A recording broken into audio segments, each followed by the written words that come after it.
अस्सलाम वालेकुम। Welcome to knowledge in. मैं हूँ अली बलोच। आज जो है हमारी क्लास का जो है सेकंड लेक्चर है, जो कि फर्स्ट लेक्चर हमने जो है कवर करके आए और टाइम टेबल के हिसाब से जो है मंडे पे हम जो है इंग्लिश ग्रामर का क्लास लेते हैं और Sindh provincial assembly and secondary school teachers की जो जॉब्स हैं उनके हम प्रिपरेशन करवा रहे हैं। अगर आपने अभी तक हमारे कम्युनिटी ग्रुप का हिस्सा नहीं बने तो फिर आप आज ही रजिस्ट्रेशन करवा लें एंड रजिस्ट्रेशन भी ओपन है। पहले तो हमारा 2000 फ़ीस था, उस पर बहुत सारे पैकेजेस भी थे। तो कैंडिडेट्स जो है वो शिकायत करते थे कि सर आप फ़ीस बहुत ले रहे हैं और हम जो है अखराजात नहीं कर सकते हैं। लेकिन देखिए, इस महंगाई के दौर में जो है ये 2000 फ़ीस भी कम है बहुत। आप थोड़ा सा टीचर की जो है आप मेहनत देखें, वो वीडियो लेक्चर बनाना और उससे जो है आप तक पहुंचाना ये कोई आसान काम नहीं है। सो लिहाजा आप थोड़ा कंट्रीब्यूट भी करें। सो तो फिर 2000 को कम करके मैंने उसकी 500 रुपये फ़ी रख दी और 30 दिन के लिए जो है, यानी कि 1 माह के लिए जो है कोर्स है, आप हमारे इस कोर्स में जो है एंट्री ले सकते हैं। तो चलिए चलते हैं हम अपने कोर्स की तरफ। Let's start.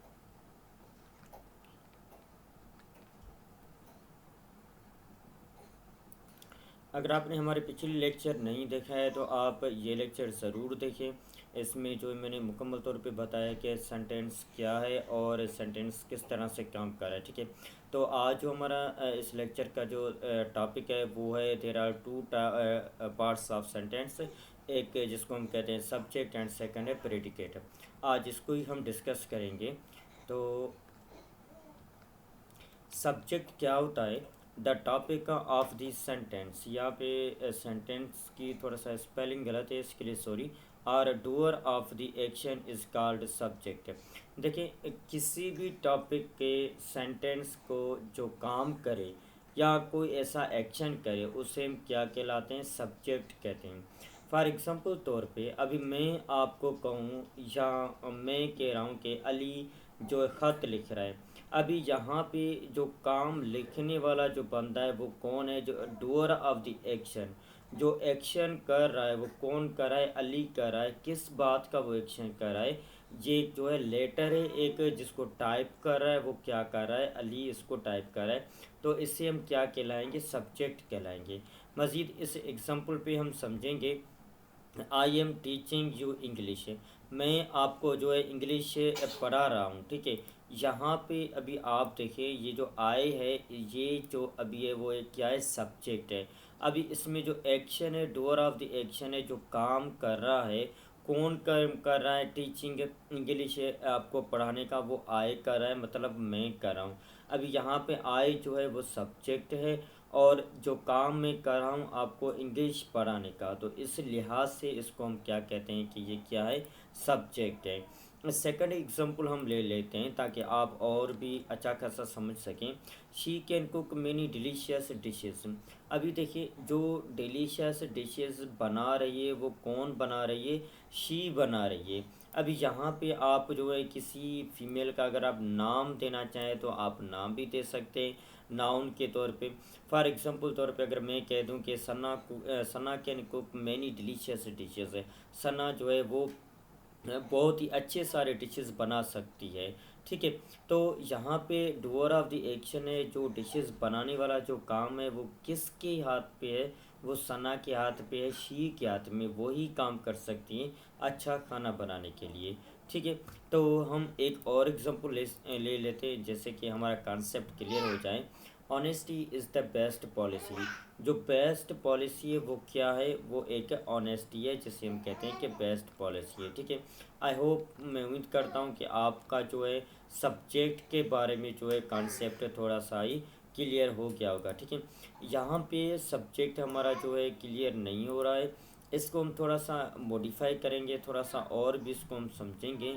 A subject can also be used at the middle or end of the sentence। जो सब्जेक्ट है उसको हम सेंटेंस के बीच में भी इस्तेमाल कर सकते हैं, या तो फिर हम इसके एंड में भी इसको जो है हम इस्तेमाल कर सकते हैं। ये किस तरह से पॉसिबल है, कैसे हम कर सकते हैं? यहाँ पे देखें, up into the air the kite went. Air के ऊपर यानी कि एयर के सरफेस में जो है काइट क्या है। अभी देखिए जो बाज़ तौर पे हम काइट जो है पतंग वगैरह जो उड़ाते हैं, तो फिर उसको हम किस तरफ सेंड करते हैं, एयर के तरफ पे। यहाँ पे अभी देखें जो काइट है वो सब्जेक्ट है जो कि सेंटेंस के बीच में इस्तेमाल हुआ है, ठीक है। इन अदर एग्जाम्पल यहाँ पे in the imperative sentence the subject is normally understood as. अभी देखिए जो इम्परेटिव सेंटेंस होते हैं वहाँ पे सब्जेक्ट अंडरस्टूड होता है कि ये कहना क्या चाहता है और किसको कहना चाहता है। वहाँ पे इम्परेटिव सेंटेंस पे ना तो ही हम ही शी इस्तेमाल करते हैं प्रोनाउन, ना ही हम नाउन इस्तेमाल करते हैं, ठीक है। लेकिन वहाँ पे अंडरस्टूड होता है इम्परेटिव सेंटेंस में कि सब्जेक्ट इसमें मौजूद है। किस तरह हमको पता चले कि भाई जी इसमें सब्जेक्ट मौजूद है। फॉर एग्ज़ाम्पल तौर पे ओपन द डोर, डोर को ओपन करो। मैंने आपको ऑर्डर दिया है कि भाई जी ओपन द डोर, डोर को ओपन करो। यहाँ पे अंडरस्टूड है कि मैंने जो डोर को ओपन करने के लिए कहा है वो किसको कहा है, आपको कहा है। कि यहाँ पे अंडरस्टूड जो सब्जेक्ट है वो आप ही हैं, ठीक है। मैं उम्मीद करता हूँ कि यहाँ तक आपका कॉन्सेप्ट क्लियर है। अगर नहीं है कॉन्सेप्ट क्लियर तो आप कम्युनिटी ग्रुप के पोस्ट में भी लिख सकते हैं कि अभी तक मेरा कॉन्सेप्ट क्लियर नहीं है, या कमेंट्स में भी आप कह सकते हैं, या तो फिर आप डायरेक्टली जो है मुझे व्हाट्सअप में भी रब्ता कर सकते हैं। मैं आपके सारे सवालात का जवाब दे दूंगा, ठीक है। तो इस क्लास को थोड़ा सा हम आगे बढ़ा रहे हैं ताकि कॉन्सेप्ट आपका क्लियर होता जाए। अभी हम बात करेंगे प्रेडिकेट का। प्रेडिकेट क्या है? The words which tell more about the subject are called predicate. अभी देखिए जो हमने सब्जेक्ट के बारे में बात करके आए कि भाई जी सब्जेक्ट एक वो है जो हमें काम करे, जो एक्शन करे, उससे हम क्या कहलाते हैं, सब्जेक्ट कहलाते हैं। जैसे कि I am teaching you English, में आपको इंग्लिश सिखाता हूँ। यहाँ पे जो सब्जेक्ट है, जो डूअर ऑफ द एक्शन है, जो काम करने वाला बंदा है, वो कौन है, आई है। यहाँ पे आप आय को कट के अली लगा दे, कोई भी नाम यहाँ पे नाउन लगा दे, वो सब्जेक्ट हो गया। उसके बाद मुकम्मल सारा जो भी सेंटेंस है इसे हम क्या कहेंगे, प्रेडिकेट कहेंगे, ठीक है। इन अदर हम एग्जांपल ले लेते हैं। She can cook many delicious dishes, वो जो है अच्छे अच्छे से खाना जो है बना सकती है। यहाँ पे शी जो है वो सब्जेक्ट है, बाकी रेस्ट ऑफ जो सेंटेंस है वो क्या है, प्रेडिकेट है, ठीक है।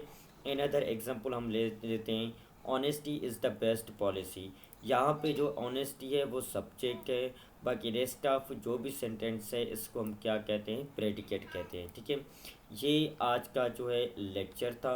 मैं उम्मीद करता हूँ कि आज का लेक्चर आपके लिए बहुत ही हेल्पफुल साबित हुआ होगा, और इंशाल्लाह ताला अगले लेक्चर में हम जो है कवर करेंगे प्रेडिकेट को।